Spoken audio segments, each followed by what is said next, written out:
kita nak ucapkan selamat datang kepada Kausarian ke Kausar Brand Refresh 2026.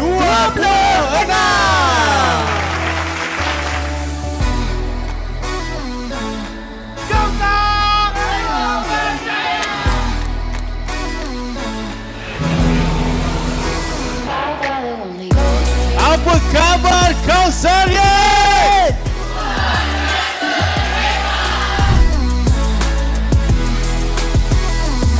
Saya berpegang kepada falsafah Teguh Berjaya.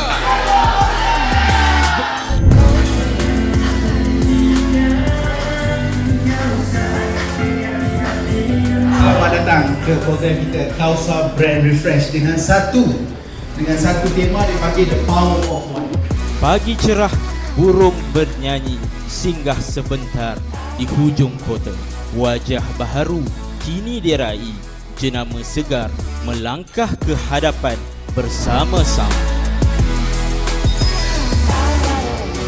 Inilah the power of one.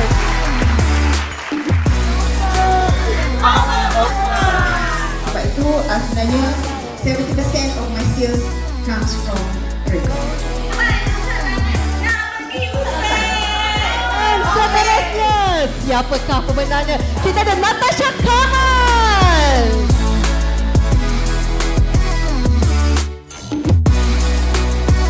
More clean uniform, tidak ada gangguan warna-warna lain, fokus kepada warna biru dan juga logo Kausar. Mereka dilengkapi dengan 3 perkara tadi, iaitu pertama ilmu, kedua kemahiran ketiga adab dan juga etika.